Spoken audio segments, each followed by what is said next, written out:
Welcome back. This is the story we are counting down to. Tomorrow, as you know, is Budget Day in Parliament. Finance Minister Nirmala Sitaraman will be presenting her fifth union budget. The timing and setting of this budget is very important. The global economy is reeling under rising inflation and shortages. Most Western countries are on the brink of recession, while China's famous manufacturing growth has largely stalled. In this context, many are hoping India will emerge as a bright spot. In fact, the IMF today has pegged India as the fastest growing major economy in the world. So come tomorrow, Nirmala Sitaraman has a tough balancing act. A, she must keep in mind that 2024 is an election year, an important election year.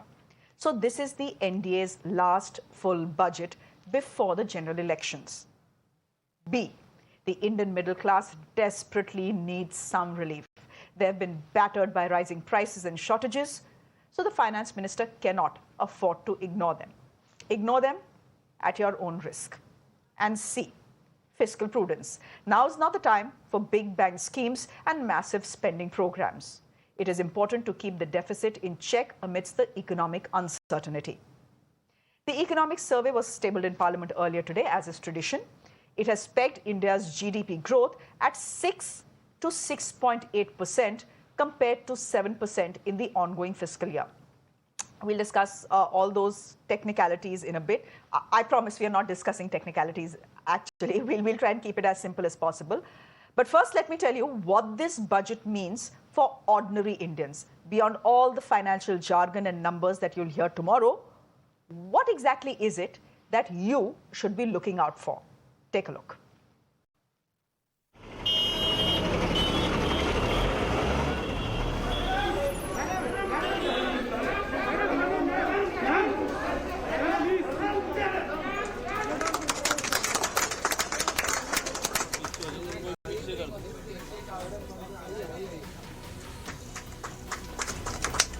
Economic Survey 2022-23 highlights, I propose to provide that any income from transfer of any virtual digital asset shall be taxed at the rate of 30%. We plan to steer a paradigm change. A high-level committee of reputed urban planners, urban economists and institutions will be formed to make recommendations on urban sector policies. Complicated, right? Well, most union budgets are. The finance minister speaks for hours, announcing new schemes and allocating money. He or she talks about tax slabs and social security schemes. But how many of us really understand what that means? Most of the budget nuances are lost in financial jargon. But don't worry, we've got you covered. For ordinary, hard-working citizens of this country, the budget really boils down to one thing. Will I have more money in my pocket or not? Which means taxes. The rumor is Nirmala Sitaraman will change the tax slabs. Slabs are basically income brackets which have different taxation rates. For example, if you earn between 2.5 to 5 lakh rupees, your tax rate is 5%. If you earn between 5 and 7.5 lakh rupees, your tax rate is 10%. The higher your income, the higher your tax. The finance minister could increase the basic exemption limit from 2.5 lakh to 5 lakh rupees, which means no tax for people who earn less than 5 lakh. Good news if you fall in that bracket. Equally important is customs duty. The finance minister is said to have drawn up a list of items which could soon become expensive to import. Don't worry, the list doesn't include your everyday items. The duty on things like jewelry, high-end electronic goods and plastic goods are expected to be increased. Higher customs duty equals higher cost in the market. The government faces a tough balancing act in Parliament. On the one hand, it's their last full budget before elections in 2024, so populism would be the politically savvy choice. But as they say, good politics is bad economics. Considering the global economic outlook, a fiscally prudent budget is the need of the hour. As for ordinary citizens, just watch out for the taxes and customs duties. Now, Nirmala Sitaraman has a reputation when it comes to budgets. Her speeches are long and exhaustive. In fact, I have the numbers for you right here. Ms. Sitharaman's first budget speech in 2019 lasted for 2 hours and 17 minutes. 2 hours and 17 minutes. Her second speech in 2020 lasted 2 hours and 42 minutes. And by that way, that wasn't even the whole draft. Sitharaman had to cut short her speech due to health reasons. Her BP had dipped, her sugar had dipped actually. In 2021, her speech lasted 1 hour and 40 minutes. And in 2020, it lasted 1 hour and 30 minutes. Her budget speech from 2020 is the longest in India's history. So the question is, will 2023 more of the same? Also, does a longer speech indicate more substantial policies or a lack of them? That's a question I want to put to my guest, Udit Mishra, who is joining us on the broadcast. He's the Deputy Associate Editor at the Indian Express. Udit, hi, good to see you. Thank you very much for joining us here on Mirror Now. Now, tomorrow is going to be, by the looks of it, a long speech. We don't know. But my guess is that 2 ghante kahin nahi gaye. But there's a long speech with lots of jargon and lots of words that we will not understand. And in fact, 80 to 85% of the budget will be overhead transmission for most of us who will be watching. Tell us, what are the 2-3 things, according to you, that we should keep our ears open for? Hi, Shreya. I'm glad to be here. See, essentially in the budget, the crucial thing, as your package also mentioned, is that whether the taxation will rise or not, or whether there'll be a relief. So, but that comes frankly much later in the speech. For the first part, there's a lot of talk about what the government plans to do, what new schemes are to be started. I feel that the most important thing, I think, from viewers' perspective is whether the government meets its fiscal deficit target to begin with. Because if the government is not meeting its fiscal deficit target, then that essentially means higher inflation. If government is borrowing more and not meeting its fiscal deficit target, then it's likely to result in higher inflation. And Indians have already been facing fairly high inflation, much higher than what RBI hopes to maintain for the better part of last 1.5 years. And so the first thing is fiscal deficit should remain controlled. The second thing is obviously when it comes to taxes, whether the government rejects it in a manner which gives some relief to salaried class. Because there is a growing concern that while all kinds of reforms have been done, and the government, keeps saying that we have done the necessary reforms for the economy to take off, the central point that everybody is now realizing is that common people do not have the purchasing power. They do not have the consumption demand. And Correct. So a lot of people argue that some kind of relief has to be given on the tax front. Although the more salutary thing on tax front perhaps will be to reduce indirect taxes, which are the GST and which is outside the budget's framework. So the government has to figure out Correct. what kind of a relief it can give to salaried class without necessarily overshooting on the fiscal deficit end, because there's no free lunch here.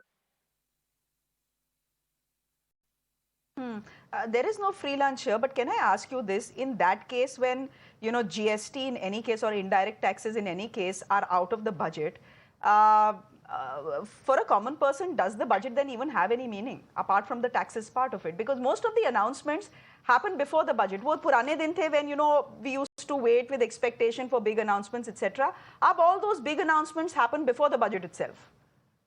That's true. I mean, budgets, there are two reasons why budgets have, lost as much of the importance as they used to have, say, in the 70s or 80s. One is the structure of the economy. Now your jobs and a lot of the economic activity happens in the private sector. But more importantly, that union budget itself, as against the states all put together, is no longer the prime mover. It's in terms of the total money spent by the governments, the states altogether spend more than the union budget.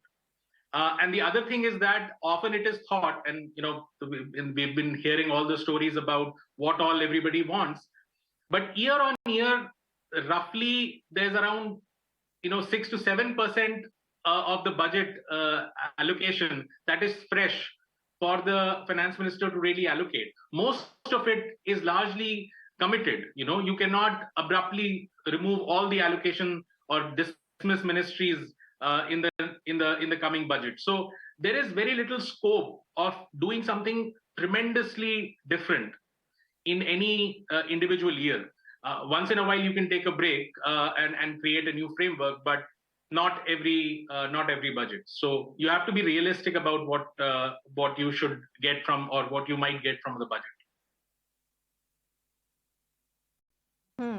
Which is why we say, array, tax regime change, etc., tax tinkering. But by the end of it, when you see that nothing has changed when it comes to your bank balance, you wonder what the change or the tinkering was all about. Can I ask you this? It seems that India's stock markets have survived the Hindenburg report. I think that is clear from today. The IMF has had some good things to say about us. They're looking at us as a bright spot in a world that is collapsing around us.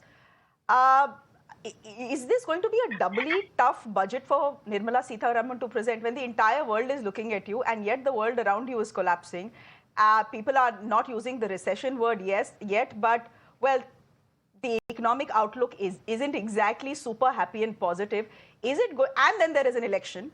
Is it going to be a particularly tough budget for Nirmala Sitaraman? Yes, decidedly. It's going to be tough. I do not expect, honestly, for the government to actually go the populist way just yet. I think next year, even though it is not a full-fledged budget, is the time when they'll perhaps try out some populist measures, because that is when it will still be fresh in the minds of the voters.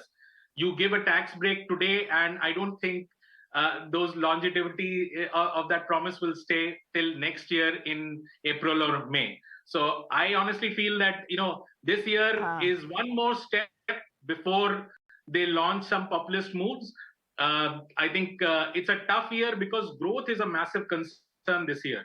IMF also says that 2023, even though it may not lead to global recession, will see growth bottoming out.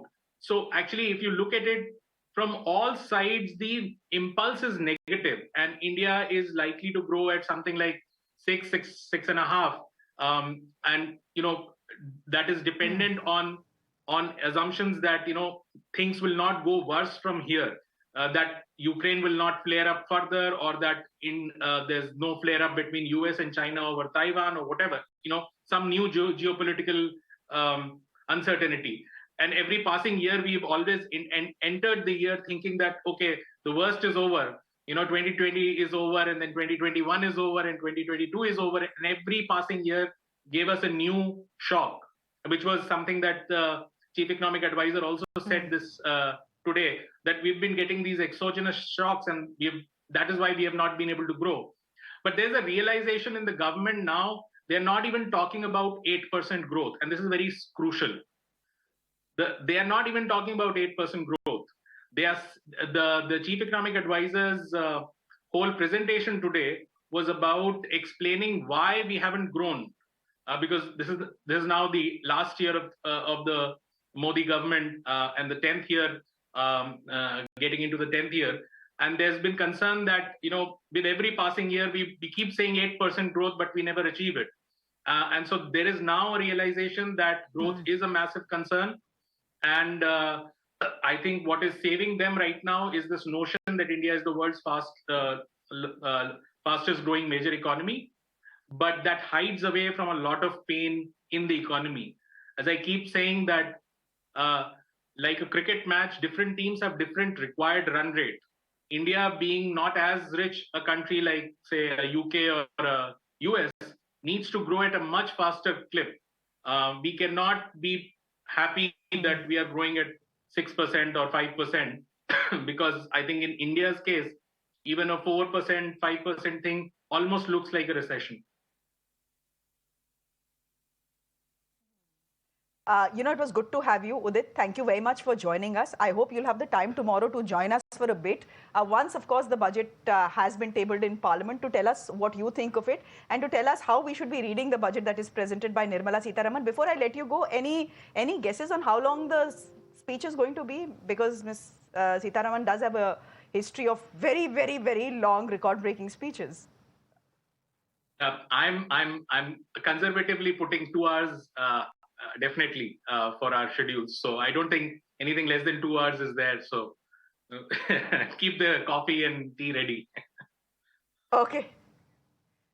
Chalo, theek hai. Okay. We'll see you tomorrow. Thank you very much, Udit, for joining us on the broadcast here on Mirror Now. Thank you very much. It was good to have you on the show. Now, despite Aspersion scars